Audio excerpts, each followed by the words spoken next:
কৃষ্ণ জয় জয়তে মোৰ চেনেললৈ অহা সমূহ ভক্তপ্ৰাণ ৰাইজ আৰু গুৰু সমস্ত আপোনালোকক সৰ্বপ্ৰথমতে আমি অধমে আমাৰ ফালৰ পৰা সহস্ৰ কোটি সেৱা ভক্তি ভৰা সেৱাৰে নিবেদিছোঁ। কৃষ্ণ আজি আমি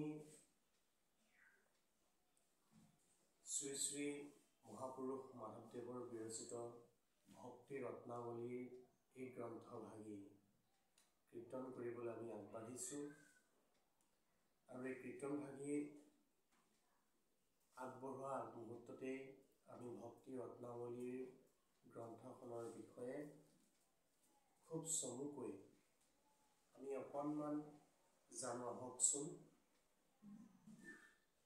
এই ভক্তি ৰত্নাৱলীৰ গ্ৰন্থভাগী পাতনি ভাগত আমাক বৰ সুন্দৰভাৱে ভক্তি ৰত্নাৱলীৰ বিষয়ে খুব গভীৰ তত্ত্বপূৰ্ণ ভাষাৰে আমাক ইয়াত দিছে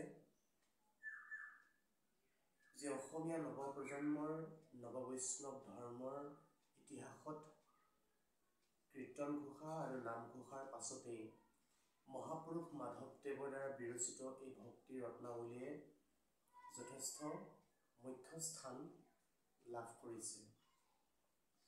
পুৰাণ সূৰ্য ভাগৱতৰ সাৰ অংশৰে ৰচিত হোৱা বাবে এই ভক্তি ৰত্নাৱলী সমস্ত শাস্ত্ৰৰ গৃহতত্ত্বৰ নিহিত হৈ থকা বুলি মহাপুৰুষজনাই নিজেই উল্লেখ কৰি থৈ গৈছে।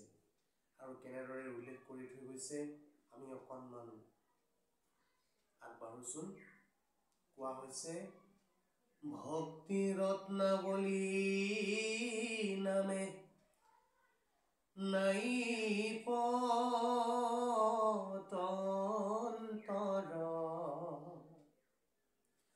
পৰম অমূল্য ৰত্ন ভকত জনৰ নিখিল বেদৰ সাৰ মহাভাগৱত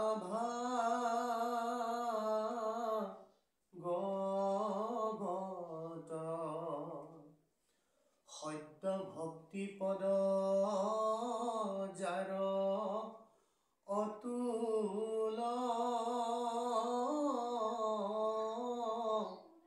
মহত্ব এতেকে সমস্ত বেদত শ্ৰেষ্ঠতৰ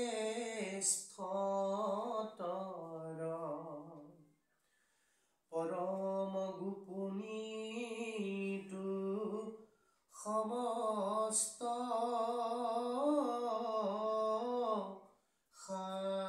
শাস্ত্ৰৰ।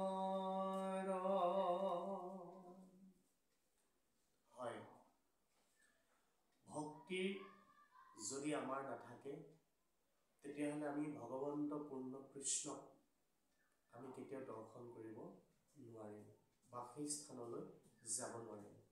আমি যদি কৃষ্ণ বস্তুক বুজি পাব লগা হয় তেতিয়াহ'লে আমি ভক্তিৰ বিষয়ে জানিবই লাগিব আৰু ভকতিৰ অবিহনে একো কৰিব নোৱাৰে।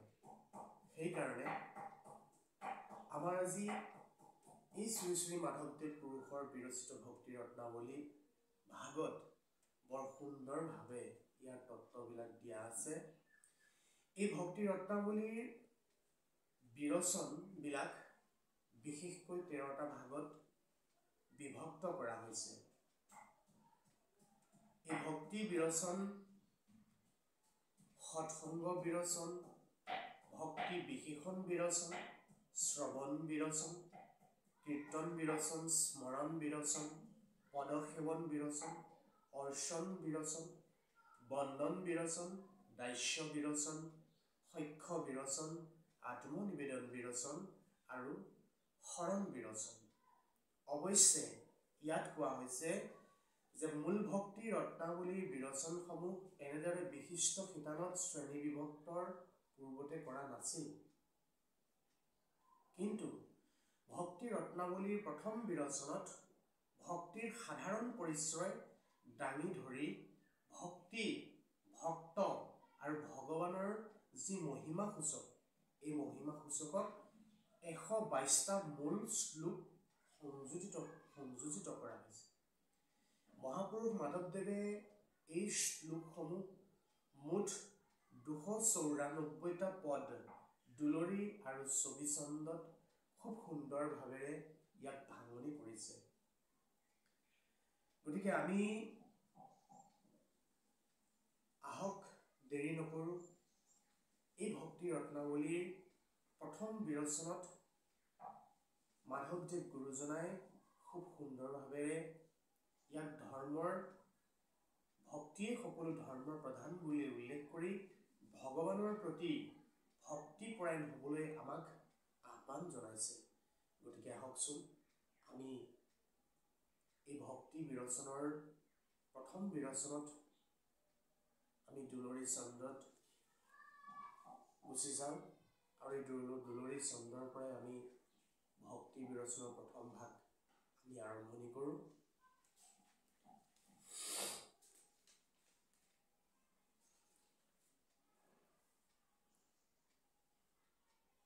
কপিল বদতি শুনা দে বহুতি মাতৃকৰি স্থিৰ ৰচিত কহিলো শুনিষ্ঠ ভকতি গৰিষ্ঠ লক্ষণ কৰো বিদিত আমাৰ একান্ত ভকত সকলে দেখে সমস্তকে মিছা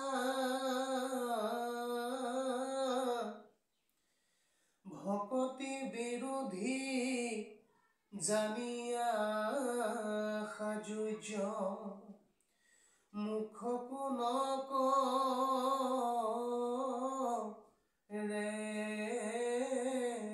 ইচ্ছা মই একে মুতে মাত্ৰ কায়বাক্য মনে ৰতি কৰে নিৰন্তৰে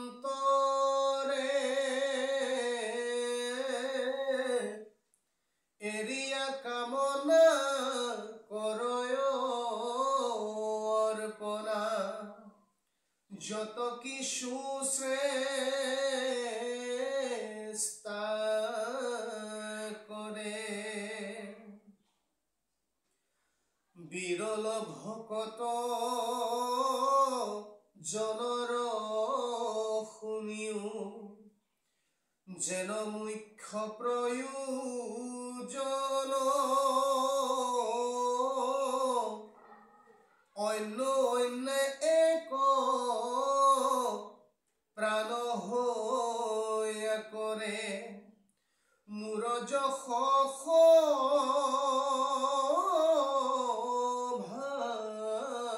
ভাজন শ্ৰৱণ কীৰ্তন কৰি অনুক্ষণ প্ৰশংসন্ত মাত্ৰ মুক বুলিবা তাহাৰ ফল কি বাতেবে কহুতা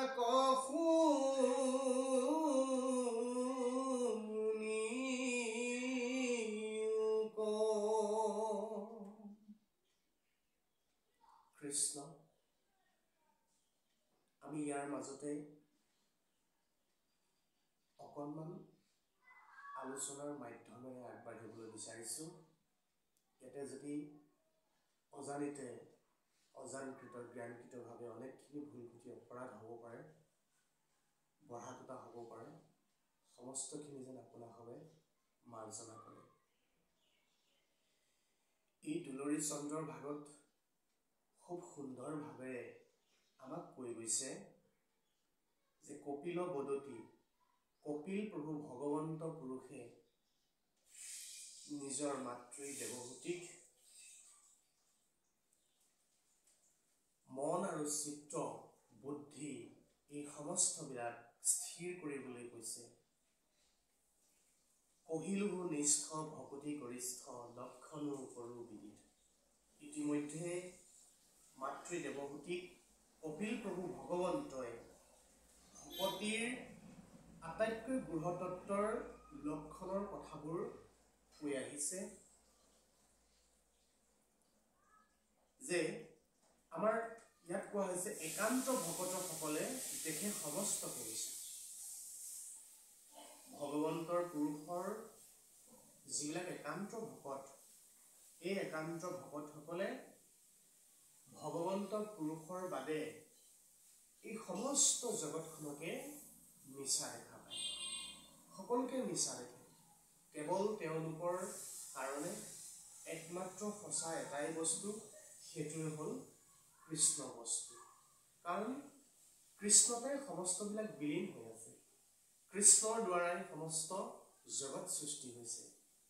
আৰু সেইকাৰণে যিবিলাক একান্ত ভকত তেওঁলোকে জানে, সেইকাৰণে কৃষ্ণৰ বস্তুৰ বাদে তেওঁলোকে সমস্ত জগতখনে অসাৰ বুলি স্বীকৃতি দিয়ে আৰু সকলো সমস্ত জগতখনকে মিছা বুলি দেখে। এই কথাখিনিকে কপিল মুনি প্ৰভু ভগৱন্তই নিজৰ মাতৃ দেৱহূতিক এই কথাবিলাক প্ৰকাশ কৰি আছে। ভকতি বিৰোধী জানিয়া সাজুৰ্য মুখ্যকো নকৰে ইচ্ছা। অৰ্থাৎ সাজুৰ্য হ'ল আন এবিধ মুক্তিক বুজোৱা হৈছে। মুখ্যকো নকৰে ইচ্ছা। যিসকল একান্ত ভকত, ভগৱন্তৰ প্ৰিয় যিবিলাক একান্ত ভকত, তেওঁলোকে ভগৱন্তৰ কৃষ্ণ বস্তুৰ বাদে নিজৰ জীৱনটোকো অৰ্থাৎ নিজৰ মুক্তিকো তেওঁলোকে বাঞ্ছা নকৰে। আৰু কৈছে একেমুতে মাত্ৰ কায় বাক্য মনে ৰতি কৰে নিৰন্তৰে, এৰিয়া কামনা কৰয় অৰ্পণা যত কিছু চেষ্টা কৰে। অৰ্থাৎ একেমুতে মাত্ৰ সেইসকল ভকতে কেৱল ভগৱন্ত পুৰুষৰ শ্ৰীচৰণতে সমস্তবিলাক অৰ্পণ কৰে নিৰন্তৰভাৱে। কায় বাক্য মন সমস্ত ভগৱন্ত পুৰুষৰ চৰণত অৰ্পণ কৰে। আৰু কি কৰে? সমস্ত কামনা বাসনা যিমানবিলাক আছে সমস্তবিলাক তেওঁৰ শ্ৰীচৰণতে অৰ্পণ কৰে। ইয়াত কোৱা হৈছে বিৰল ভকত জনৰ শুনিও যেন মুখ্য প্ৰয়োজন, অন্য অন্যে এক প্ৰাণ হৈয়া কৰে মোৰ যশ সভাজন। অৰ্থাৎ সেইসকল ভকত বিৰল ভাৱেৰে ভগৱন্তৰ প্ৰভু কৃষ্ণৰ চৰণত একান্ত ভাৱেৰে সমস্ত প্ৰাণ দেহ মন সকলোবিলাক তেওঁ শ্ৰীচৰণত অৰ্পণ কৰে। শ্ৰৱণ কীৰ্তন কৰি অনুক্ষণ প্ৰশংসন্ত মাত্ৰ মুখ, বুলিবা তাহাৰ ফল কিবা তেৰে পহু তাক শুনি। শ্ৰৱণ আৰু কীৰ্তন নৱবিধ ভক্তিৰ ভিতৰত গুৰুজনাই আমাক দি থৈ গ'ল, কলিত কেৱল শ্ৰৱণ আৰু কীৰ্তনে শ্ৰেষ্ঠ। গতিকে এই শ্ৰৱণ আৰু কীৰ্তন অনুক্ষণ কৰিয়েই ভগৱন্তৰ কেৱল নাম গুণ আৰু যশৰ কথা প্ৰশংসা কৰিব লাগে, প্ৰচাৰ কৰিব লাগে। বুলিবা তাহাৰ ফল কিবা তেবে কহো তাক শুনিও ক। এই সংসাৰত একো নাই, সকলোবিলাক শূন্য।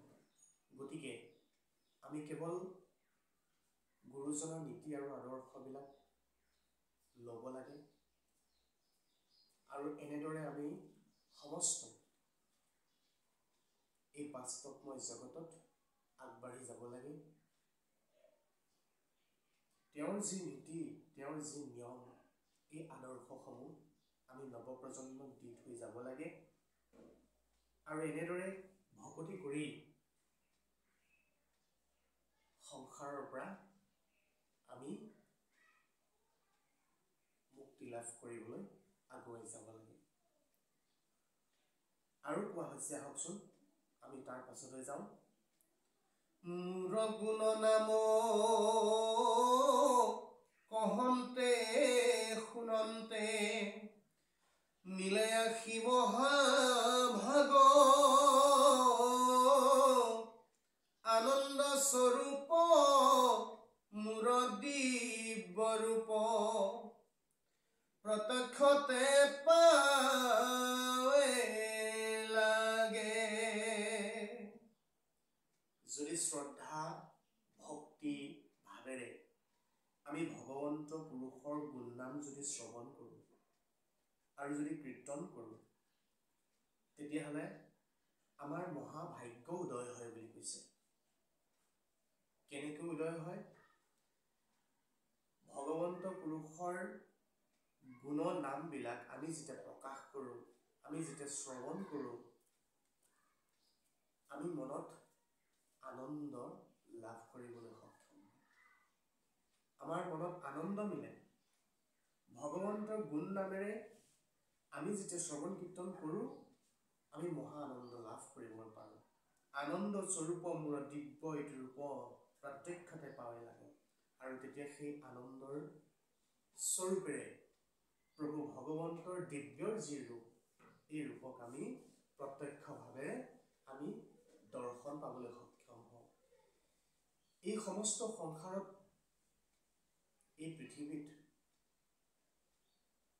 আমাক সকলোকে আনন্দ লাগে। আৰু এই আনন্দটো ক'ত থাকে বুলি কৈছে? ভগৱন্ত গুণ নামত আনন্দটো সদায় জিলিকি থাকে। আৰু সেই আনন্দৰ বস্তুকে আমি ল'বলৈ সদায় চেষ্টা কৰিব লাগে। তাৰপিছত কি কৈছে? প্ৰসন্ন বদন অৰুণ নয়ন তনু আতি অনুপম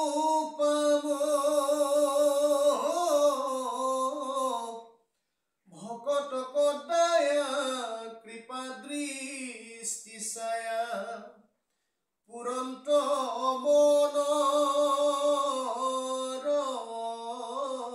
কাম।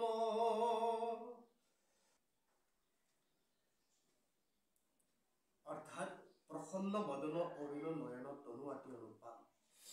আমি যেতিয়া তেওঁৰ গুণ নামৰ দ্বাৰাই শ্ৰৱণ কীৰ্তন কৰি কায় বাই মন একচিতেৰে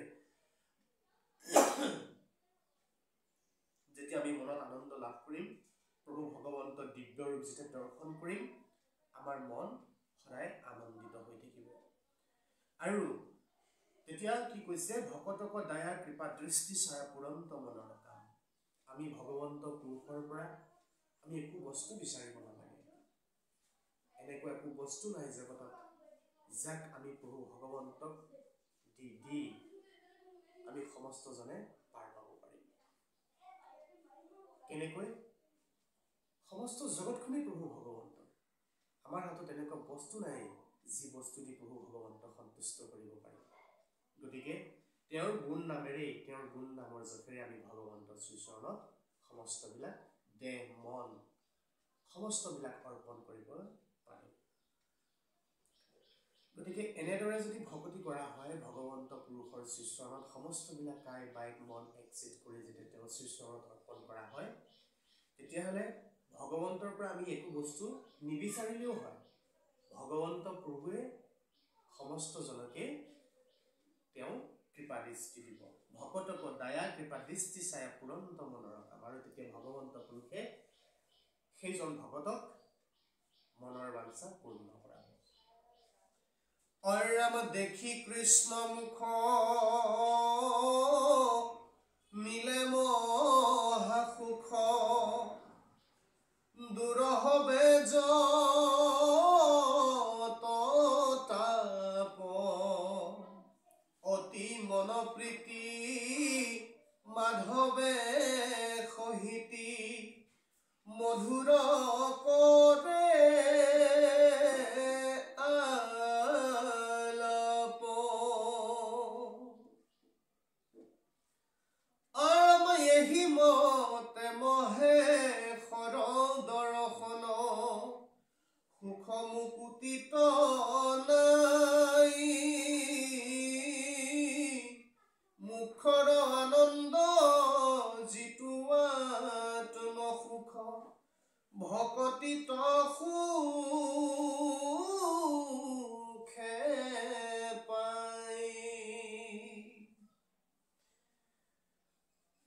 বিৰল ভাৱেৰে ভগৱন্ত পুৰুষৰ প্ৰতি থকা যি ভকতি আৰু এনেধৰণৰ ভকতি প্ৰভু ভগৱন্ত সন্তুষ্ট হয় বুলি কৈছে আৰু সৰ্বদাই মহাসুখ লাভ কৰিবলৈ সক্ষম হয় আৰু সংসাৰত যিমান তাপত ভুক্তভোগী হৈ থকা জীৱবিলাক সমস্ত তাপৰ পৰা মুক্তি পায় বুলি কৈছে। অতি মনপ্ৰীতি মাধৱে সহিতি মধুৰ কৰে আলু এহি মতে মহে সৰ দৰ্শন সুখ মুকুতিত নাই মুখৰ আনন্দ যিটো আত্ম সুখ ভকতিত সুখে পায় আৰু এনেধৰণে তেতিয়া সেই ভকতিত নিজৰ আত্মাক সুখ লাভ কৰিবলৈ সক্ষম হয়। এই ভকতিত যি সুখ উৎপন্ন হয় বা যি সুখ লাভ হয় এই সুখ ইয়াতকে আৰু জগতত বেলেগ সুখ একো নাই বুলি প্ৰকাশ কৰিছে। এয়া হৈছে মুখৰ আনন্দ। ভগৱন্ত কৃষ্ণৰ প্ৰভুৰ প্ৰতি প্ৰেমত ভক্তিত যি ভাৱেৰে আনন্দ লাভ কৰিব মনত শান্তি লাভ কৰিব ইয়াতকে শান্তি আৰু সমস্ত জগততে সুখ বোলা বস্তু একো হ'ব নোৱাৰে বুলি কৈছে। তেওঁ জীৱন্ত কালতেই জীয়াই থাকোঁতে তেওঁ মুক্তি লাভ কৰিবলৈ সক্ষম হ'ব। বেলেগকৈ তেওঁ আৰু নিজৰ মুক্তিৰ কাৰণে ভগৱন্তৰ ওচৰত বিচাৰিবলৈ কোনো প্ৰয়োজন নাই। অৰাম পৰম সুন্দৰ মহামনোহৰ কৃষ্ণৰ অংগ যতে ক মন ইন্দ্ৰিয়ৰ বৃত্তি নিৰন্তৰ হৰয় দেখি প্ৰত্যেক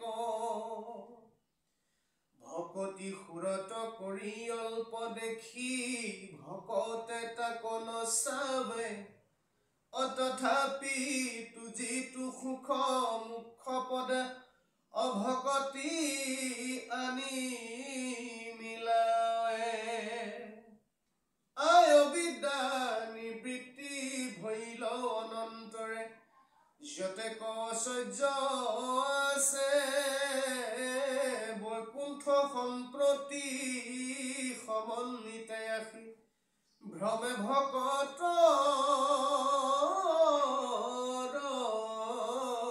পাছে। ভগৱন্তৰ প্ৰভুৰ যি অংগ পৰম সুন্দৰ আৰু অতি মনোমোহা বুলি ইয়াত প্ৰকাশ কৰিছে। আমাৰ মনৰ ইন্দ্ৰিয়ৰ বৃত্তি নিৰন্তৰ হৰয় দেখি প্ৰত্যেক আমাৰ যিমানবিলাক মন আৰু ইন্দ্ৰিয় আছে আমি এই ইন্দ্ৰিয়বিলাকক নিয়ন্ত্ৰণ কৰি ৰাখিব লাগে। আমি ইন্দ্ৰিয়বিলাকক নিয়ন্ত্ৰণ কৰি ৰাখি ভক্তিৰ দ্বাৰা ভগৱন্তক সদায় আমি স্তুতি কৰিব লাগে, ভগৱন্তক সেৱা কৰিব লাগে, ভগৱন্তৰ গুণ নামৰ যশৰ কথা প্ৰকাশ কৰিব লাগে, তেওঁক স্মৰণ কৰিব লাগে। আৰু ইয়াত কোৱা হৈছে অবিদ্যা নিবৃত্তি ভৈল অনন্তৰে যতে কৌশৰ্য আছে বৈকুণ্ঠ সম্প্ৰতি সম্বন্ধী আছে আশী ভ্ৰমে ভকতৰ পাছে। বৈকুণ্ঠৰ যি সুখ বা বৈকুণ্ঠৰ যি সম্পত্তি এই সম্পদৰ সমন্বিতা সি ভ্ৰমে ভকতৰ পাছে। যি ভকতে ভগৱন্তৰ গুণধৰ্মৰ নাম যশৰ কথা প্ৰকাশ কৰিব অবিশ্ৰামভাৱে অনবৰতে সাধু সংগত কৰি বৈকুণ্ঠৰ সুখ লাভ কৰিব। সাধু সংগত গৈ ভগৱন্তৰ কথা গুণ ধৰ্মৰ কথা নাম যশৰ কথা শ্ৰৱণ কীৰ্তন কৰিব। সেই ভকতৰ পাছে পাছে হেনো বৈকুণ্ঠৰ যি সম্পদ নিজে নিজে ঘূৰি থাকে। আৰু আমি বেলেগ ভাৱেৰে বৈকুণ্ঠ সুখ বিচাৰি যাবলৈ কোনো প্ৰয়োজন নাই। যদি কৃষ্ণ ভকতি থাকে, কৃষ্ণৰ প্ৰতি যদি অনুৰাগী হয়, তেতিয়াহ'লে সেই বৈকুণ্ঠৰ যি প্ৰভু ভগৱন্তৰ সম্পদ সেই সম্পদ হেনো ভকতৰ পাছে পাছে ঘূৰি থাকে বুলি কৈছে। হৰে ৰাম ভকতে যদ্যপি নবাঞ্চে তথাপি ভকতিৰ মহাবলে বৈকুণ্ঠ লোকত মহাভোগ যত ভকতে পাৱে সকলে বুলিবা বৈকুণ্ঠ লোকৰ ভিতৰ যেবে ভেল স্বৰূপত স্বৰ্গাদিৰ যেন হৈবে বিনাশ বৈকুণ্ঠৰ ভোগ যত স্বৰ্গৰ যি সুখ এই স্বৰ্গ সুখতকৈ বৈকুণ্ঠৰ সুখ সৰ্বশ্ৰেষ্ঠ গতিকে যিসকল একান্ত ভকত ভগৱন্ত প্ৰভু কৃষ্ণৰ যিবিলাক একান্ত ভকত এইসকল ভকতে বৈকুণ্ঠৰ যি সুখ এই বৈকুণ্ঠৰ সুখকো তেওঁলোকে বাঞ্ছা নকৰে কেৱল কৃষ্ণৰ ভক্তিতেই বিলীন হৈ থাকে সেই একান্ত ভকত যেনে উদ্ধৱ মহন্ত বৈকুণ্ঠ লোকত মহাভোগ যত ভকতে পাৱে সকলে ভকতে নিবিচাৰিলে বৈকুণ্ঠৰ সুখ লাভ কৰিবই ভগৱন্ত প্ৰভুৱে সেইখিনি কৃপা দিছে বা দিবই কিন্তু দিলেও কিন্তু ভকতে কিন্তু বৈকুণ্ঠৰ সুখ বাঞ্ছা নকৰে নিজৰ মুক্তিও বাঞ্ছা নকৰে গতিকে ভকতৰ একান্ত প্ৰভু ভগৱন্তৰ একান্ত ভকতৰ হৃদয় ইমান বহল আৰু ইমান উদাৰতা সেইকাৰণে কৃষ্ণৰ যিসকল ভকত ভকতৰ মন সদায় পবিত্ৰ হ'ব লাগে উদাৰ চৰিত্ৰ হ'ব লাগে আৰু বহুত মহান হ'ব লাগে বিশাল হ'ব লাগে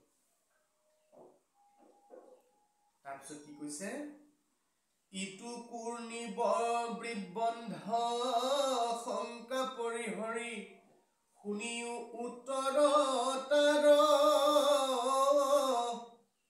সিটো শুদ্ধ সত বৈকুণ্ঠ লোকত মায়াৰ নাহি সংসাৰ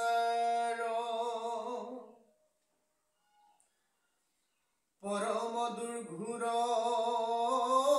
কাল চক্ৰমূৰ পৰক গিলিবে লাগি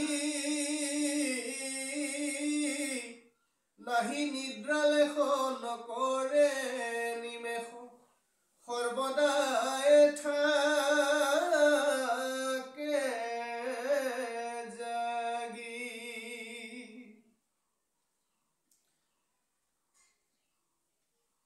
সিটো শুদ্ধ সত্য বৈকুণ্ঠ লোকত মায়াৰ নাহি সংসাৰ যি বৈকুণ্ঠৰ কথা কোৱা হৈছে য'ত প্ৰভু ভগৱন্ত স্বয়ং বিৰাজমান ব্ৰহ্মাণ্ডৰ বাহিৰত যিভাগ বৈকুণ্ঠ আছে য'ত ভগৱন্ত প্ৰভু নিজেই বিৰাজমান সেই বৈকুণ্ঠত হেনো সদায় শুদ্ধ আৰু সত্য আৰু সেই বৈকুণ্ঠত কোনো মায়া নাই বুলি কৈছে আমাৰ এই বাস্তৱ জগতত আমাৰ সংসাৰত ইয়াতেহে সমস্তবিলাক মায়াৰ আছে কিন্তু য'ত বৈকুণ্ঠ প্ৰভু ভগৱন্ত নিজে বিৰাজমান তাত কোনো মায়াই ক্ৰিয়া কৰিব নোৱাৰে বুলি কৈছে তাত কোনো মায়া নাই ইয়াত আমি বাস্তৱ জগতত যিবিলাক বস্তু আমি ইয়াত দেখি আছো আমি চকুৰে দেখা যিমানবিলাক বস্তু এইবিলাককে আমি সঁচা বুলি ভাবি আছো কিন্তু সেইখিনি বস্তুৱে মিছা ইয়াত সঁচাটোৱে মিছা মিছাটোৱে সঁচা গতিকে এইখিনিয়ে হৈছে ভগৱন্ত প্ৰভুৰ মায়া আৰু এনেকুৱা যিমানবিলাক মায়া আছে এই সমস্ত মায়াবিলাক য'ত ভগৱন্ত প্ৰভু নিজেই বাসস্থান কৰি আছে সেই বৈকুণ্ঠত কিন্তু এনেকুৱা মায়া দেখিবলৈ পোৱা নাযায় বা নাই বুলি কৈছে ইয়াতে নিদ্ৰা আছে ভয় আছে সমস্তবিলাক আছে আমাৰ টোপনি ধৰিছে আমি ৰাতি হোৱা সন্ধিয়া পাৰ হোৱাৰ পাছত যেতিয়া আমি অন্ন আহাৰ মুঠি গ্ৰহণ কৰোঁ, তাৰপাছত আমি সকলোৱে আমি নিদ্ৰা যাওঁ, শুই থাকোঁ। কিন্তু বৈকুণ্ঠত তেনেকুৱা একো মায়া নাই। তাত সকলো জাগ্ৰত হৈ থাকে বুলি কৈছে। তাত না কাৰোবাক টোপনি ধৰিব, না টোপনি আছে, না কিবা আছে, কোনো নাই বুলি কৈছে। তাত সকলো প্ৰভু ভগৱন্ত বিৰাজ। আৰু তাতে কি হৈছে বুলি কৈছে, সকলো জাগ্ৰত অৱস্থাত থাকে বুলি কৈছে। তাত কোনো টোপনি নাই, তাত কোনো ক্লেশ নাই, তাত কোনো মায়া নাই। সেইভাগে হৈছে বৈকুণ্ঠ। ৰাম প্ৰিয় আত্মা গুৰু সখা ইষ্ট দেৱ বুলি মোক সৰ্বভাৱে ভজে ইটো তাক সিটো কালে আৰু আখিও মেলি নচাৱে। এতেকে বৈকুণ্ঠ লোকত যতে ক ভকত আছে আমাৰ, জানা কদাচিতো নুহি ভোগহীন অকহিলো হুখাৰে খাৰ। এই পৃথিৱীত বা এই সংসাৰত মনুষ্য তনু লাভ কৰি পেলাই যেতিয়ালৈকে ইয়াত জীয়াই আছো, তেতিয়ালৈকে দুখ বেদনা যন্ত্ৰণা ভুক্ত তাপ কিমানবিলাকত ভুগি থাকিব লাগে। কিন্তু সেই ভাগ বৈকুণ্ঠত ঈশ্বৰ ভকতি কৰি পেলাই যদি ভকতে যদি কেনেবাকৈ কিবা প্ৰকাৰে যদি সেই বৈকুণ্ঠত যদি কেনেবাকৈ স্থান পায়, তেতিয়াহ'লে এনেকুৱা ধৰণৰ ইয়াত ভুক্তভোগী হৈ থকা যিমানবিলাক দুখ যন্ত্ৰণা বেদনা, তাত কিন্তু এইবিলাক একো নাপায়, একো নাইকিয়া হয়, একোৱে নাথাকে বুলি কৈছে।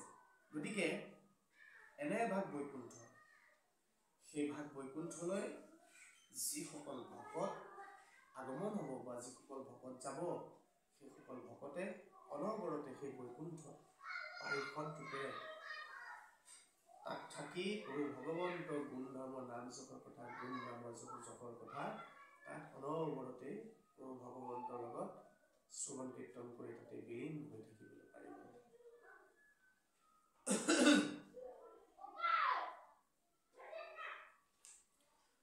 ৰাম কহিলো যত প্ৰকৰণ অৰ্থ বিচাৰি কৰা নিৰ্ণয়, প্ৰথমে কামনা কৰি যিটো আশী ভকতিত প্ৰৱৰ্তয়। ভকতিৰ স্বাদ জানিয়া পাছত কামনা কপৰি হৰে, ভকতিক মাত্ৰ বাঞ্চিয়া মনত নিষ্কামে ভকতি কৰে। গতিকে আমি যেতিয়া ঈশ্বৰ ভকতি কৰিবলৈ আগবাঢ়িম, এই ভক্তিত কিন্তু কামনা বাসনা একো থাকিব নোৱাৰে। নিষ্কাম ভকতিৰ ভাৱেৰে, নিষ্কাম ভাৱেৰে আমি ভগৱন্তৰ ভকতি কৰিব লাগিব, ইয়াত কোৱা হৈছে। আৰু যিবিলাক ভগৱন্তৰ পুৰুষৰ একান্ত ভকত, সেইসকল ভকতৰ ভক্তিবিলাক কেনেকুৱা ধৰণৰ বুলি কৈছে, নিষ্কাম ভকতি। তেওঁলোকে একো আশা বাঞ্ছা নকৰে, নিষ্কাম ভাৱেৰে ভকতি কৰে।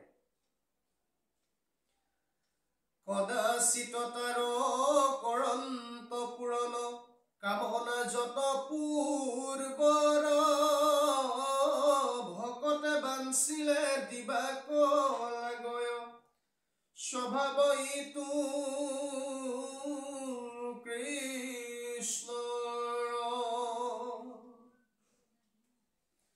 তাতে সে গুপুত কৰিলে ভকতে নুখোজন্তে সূক্ষ্ম গতি, পাবয় পূৰ্বত কামনা মনত কৰিলে যিটো নিমিতি। আৰু যিটো মহাজনে শুনি প্ৰসংগত ভকতিৰ স্বাদ জানি পৰম নিষ্কামে পূৰ্বহন্তে ভজে ভগৱন্ত পদ্ম পানী। যিটো মহাজনে শুনি প্ৰসংগত ভকতিৰ স্বাদ জানি পৰম নিষ্কামে পূৰ্বহন্তে ভজে ভগৱন্ত পদ্ম পানী। যিটো মহাজনে ভগৱন্ত পুৰুষৰ ভকতিৰ গূঢ়তত্বৰ কথা জানিব, ভকতিৰ সোৱাদ কি বস্তু জানিব, তেতিয়া পৰম নিষ্কাম ভাৱেৰে পূৰ্বৰ যিমানবিলাক কামনা বাসনা সমস্তবিলাক ভগৱন্তৰ চৰণতে অৰ্পণ কৰিব বুলি ইয়াত প্ৰকাশ কৰিছে। সিটো মহন্তৰ ভকতিৰ সুখ সদায় হৈব নিশ্চয়, বৈকুণ্ঠ লোকত পৰম ঐশ্বৰ্য অধিক সুখ পায়। গতিকে সেইজন মহন্ত বুলি কৈছে, মহৎ গুণৰ অধিকাৰী। তেনেকুৱা এজন মহাজন বা মহন্ত লোকে সমস্তবিলাক পূৰ্বতে পোৱা যিমানবিলাক কামনা বাসনা মায়া কাম ক্ৰোধ লোভ মোহ দম্ভ অহংকাৰ সমস্তবিলাক যেতিয়া ভক্তিৰ তত্ত্বৰ কথা জানি যেতিয়া কৃষ্ণৰ চৰণত অৰ্পণ কৰিব, সেইজনক মহন্ত বুলি কৈছে। সেই মহন্ত ভকতিৰ সুখ সদায় হৈব নিশ্চয় বুলি কৈছে। ভক্তিত তেওঁ সদায় সুখ অৰ্জন কৰি থাকিব পাৰিব, ভক্তিত সদায় তেওঁ সুখ থাকিব বুলি কৈছে। সেই ভক্তিৰ দ্বাৰাই তেওঁ সদায় সুখেৰে দিন কটাই থাকিব পাৰিব। বৈকুণ্ঠ লোকত পৰম ঐশ্বৰ্য অধিক সুখ পাব। আৰু সেইসকল ভকতে বৈকুণ্ঠৰ লোকত পৰম ঐশ্বৰ্য সুখৰ অধিকাৰী হৈ থাকিব পাৰিব। মুকুতিত কৰি ভকতিত গৰিষ্ঠ এতেকে জানা সৰ্বথা, ভকতিৰ আগে বিষয়ৰ সুখ তুচ্ছ হৈবে কোন কথা। সদা ভক্তি সুখ সহিতে বৈকুণ্ঠ ঐশ্বৰ্য সমে মুকুতি,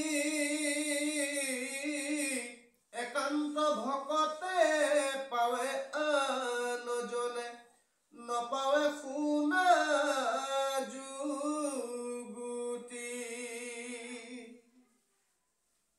গতিকে ভক্তিত ভগৱন্ত পুৰুষৰ ভক্তিত ইমান মহিমা সোমাই আছে, যি ভক্তিৰ দ্বাৰা সমস্ত ভকতসকলে বৈকুণ্ঠত থাকি ভগৱন্তৰ পুৰুষৰ গুণ ধৰ্ম নাম যশৰ কথা শ্ৰৱণ কীৰ্তন কৰিব পাৰিব, অবিশ্ৰামভাৱে অনবৰতে বৈকুণ্ঠত সুখ লাভ কৰিব পাৰিব। গতিকে ভক্তিৰ মহিমা কিমান? ঐশ্বৰ্য সমে মুকুতি বুলি কৈছে। সদা ভক্তি সুখ, ভক্তিত সদায় সুখ থাকে, সহিত বৈকুণ্ঠ ঐশ্বৰ্য সমে মুকুতি, তাতেই বৈকুণ্ঠত সেই ভক্তসকলে সুখ ভোগ কৰিবলৈ পাৰে বুলি কৈছে, মুক্তি লাভ কৰিব পাৰে। একান্ত ভকতে পাৱে আনজনে নপাৱে শুনা যুগুতি। আৰু এই ভকতিৰ তত্ত্বৰ বিষয়ে একান্ত ভকতসকলেহে, কৃষ্ণৰ ভকতসকলেহে শুনিবলৈ ভাগ্য মিলে বুলি কৈছে। তাৰ বাদে আৰু বেলেগে শুনিবলৈ ভাগ্য নিমিলে। কৃষ্ণৰ কথা শুনিবলৈ ভাগ্য লাভ কৰাটো বহুত ডাঙৰ কথা ইয়াত কোৱা হৈছে। যিসকলে পূৰ্বতে পুণ্য অৰ্জন কৰি আহিছে, সেইসকলেহে ভগৱন্ত পুৰুষৰ সাধু সংগত গৈ কৃষ্ণৰ কথা শুনিবলৈ ভাগ্য উদয় হয় বুলি কৈছে। গতিকে এই ভকতিৰ যিটো পন্থ, ভকতিৰ পন্থটো যেতিয়া আগুৱাই লৈ আগুৱাই লৈ যোৱাৰ লগে লগে সমস্ত বিষয়ৰ যিবিলাক সুখ কামনা বাসনাকে আদি কৰি সমস্তবিলাক নাইকিয়া হৈ যায় বুলি কৈছে। এয়া হৈছে ভক্তিৰ সুখ। ৰাম ইহ পৰলোক সুখ ধন জন ভাৰ্যা পুত্ৰ গৃহ সমস্তকে তেজি অনন্য ভকতি ভজিমুত কৰে স্নেহ। ইয়াত কোৱা হৈছে ইহ পৰলোক সুখ ধন জন ভাৰ্যা পুত্ৰ গৃহ দে। আমাৰ আজি ইহলোকত আমি বাস্তৱময় জগতত গৃহস্থী ধৰ্ম পালন কৰি গৃহবাসী হৈ বিভিন্ন কৰ্মক্ষেত্ৰত কৰ্ম কৰি নিজৰ স্বাৰ্থৰ কাৰণে বহু কষ্ট কৰি মূৰৰ ঘাম মাটিত পেলাই ধন টকা পইচা ঐশ্বৰ্য বিভূতি কামনা বাসনা পুত্ৰ ভাৰ্যা সমস্তবিলাক আমি ইয়াতে পাইছোঁ।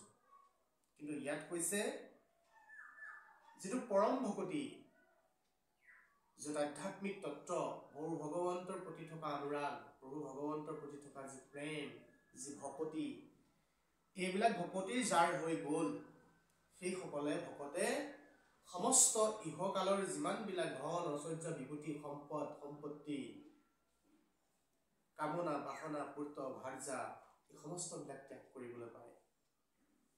সমস্তকে তেজি অনন্য ভকতি ভজি মুত কৰে স্নেহ। এই সমস্তবিলাক ত্যাগ কৰি পেলাই কেৱল এক চিত কায় বা এক মন এক চিতেৰে প্ৰেম সহকাৰে প্ৰেম নিবেদন কৰে, প্ৰেম ভক্তিৰে প্ৰভু ভগৱন্তৰ শ্ৰীচৰণত সেইসকল ভকতে অৰ্পণ কৰি পেলাই কৃষ্ণৰ ভকতি কৰে। বাকী সমস্তবিলাক ত্যাগ কৰে যিবিলাক একান্ত ভকত।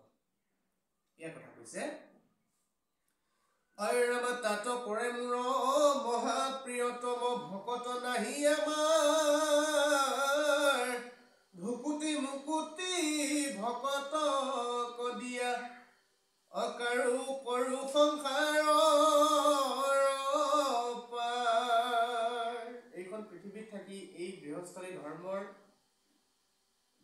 থাকি এই সংসাৰত থাকি যিমানবিলাক কৰ্ম কৰি আছো আমি, এনেদৰে এইবিলাক কৰ্ম কৰি থকাৰ মাজতে সমস্তবিলাক যদি সুখ ধন জন পুত্ৰ ভাৰ্যা ঐশ্বৰ্য বিভূতি সম্পত্তি নিজৰ মুক্তি লাভ এই সমস্তবিলাকক বাঞ্ছা কৰি যদি ত্যাগ কৰিব পাৰোঁ, ত্যাগ কৰি আমি কেৱল যদি ভগৱন্ত প্ৰভু মহাপ্ৰিয়তম ভগৱন্ত প্ৰভুৰ শ্ৰীচৰণত অৰ্পণ কৰি তেওঁৰ ওচৰতে যদি শৰণ লোৱা হয়, একমাত্ৰ ভকতিকে কৃষ্ণ বস্তুকে সাৰ বুলি যদি কৰি লোৱা হয়, তেতিয়াহ'লে কৈছে যে ভগৱন্ত প্ৰভুৱে সেই ভকতক উদ্ধাৰ কৰিবৰ কাৰণে এই সংসাৰৰ পৰা পাৰ নিশ্চয় কৰিব।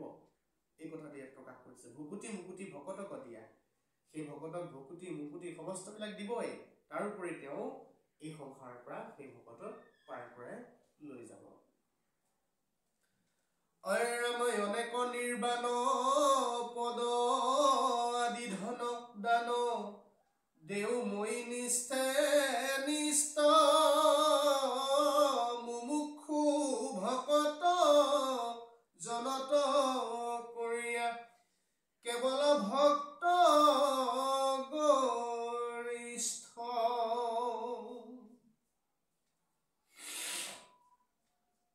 গতিকে এই সংসাৰত থাকি ভক্তি ভাৱেৰে নিষ্কাম ভক্তিৰে যদি ভগৱন্তৰ কৰ্ম যদি কৰিব পৰা হয়, ভক্তি কৰিব পৰা হয়, তেতিয়াহ'লে হেনো আপুনি মই একো বিচাৰিব নালাগে, সমস্ত গতি ভগৱন্তে দিব। দেউতাজন হ'ল ভগৱন্ত প্ৰভুশ্বৰ। আমি যে সংসাৰলৈ আহি বিভিন্ন কৰ্ম কৰি আমি নিজকে অহংকাৰ ভাৱেৰে মই অমুকটো কৰিছোঁ, মই অমুকটো কষ্ট কৰিছোঁ, মই তমুকটো কষ্ট কৰিছোঁ, এইটো মই কৰা, সেইটো মই কৰা, এইটো মোৰ বস্তু, সেইটো মোৰ বস্তু, এই যে আমি যে এনেকে ধৰণে কৰি থাকোঁ বা কৈ থাকোঁ নিজকে, গতিকে এইবিলাক কোনে দিছে, কাৰ পৰা পাইছোঁ? ইয়াৰ আঁৰত কোন আছে? যিজনে আমাক এই সংসাৰলৈ পঠাইছে, যিজনে আমাক প্ৰতিটো মুহূৰ্ততে প্ৰতিটো ক্ষেত্ৰতে তেওঁ আমাক সহায় কৰি আছে। যোনে যি ভাৱনাৰে ভগৱন্ত পুৰুষক বিচাৰিছে, সেই ভাৱনাৰে ভগৱন্ত পুৰুষৰ পৰা সমস্তবিলাক এই সংসাৰত থাকি আদায় কৰি ল'ব পাৰিছে। এই যে বস্তুবিলাক আমি পাইছোঁ, ধন সম্পত্তি পুত্ৰ ভাৰ্যা ঐশ্বৰ্য টকা বিভূতি সম্পত্তি, এই সমস্তবিলাক ভগৱন্তে দিয়াৰ বুলি পেলাই ইয়াত উল্লেখ কৰিছে। অনেক নিৰ্বাণ পদ আমি আদি দান দেও মই নিষ্ঠে নিষ্ঠ। সেই ভক্তসকলক বা আমাক কি কৰিছে? ভগৱন্ত পুৰুষে এই সংসাৰত সমস্তজনকে নিজে বিচৰা মতে ইচ্ছা অনুযায়ী সমস্ত বস্তুবিলাক প্ৰদান কৰি আছে। এইবিলাক কিন্তু আমি ঘটোৱা বস্তু নহয়, আমি ঘটা নাই, ভগৱন্ত প্ৰভুৱে দিয়া প্ৰদত্ত।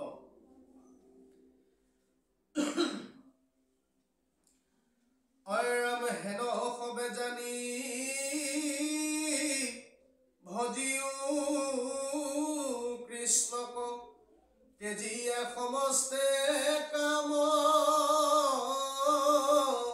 মূৰ্খ মাধৱে কহে নিৰন্তৰে ডাকি বোলা ৰাম ৰাম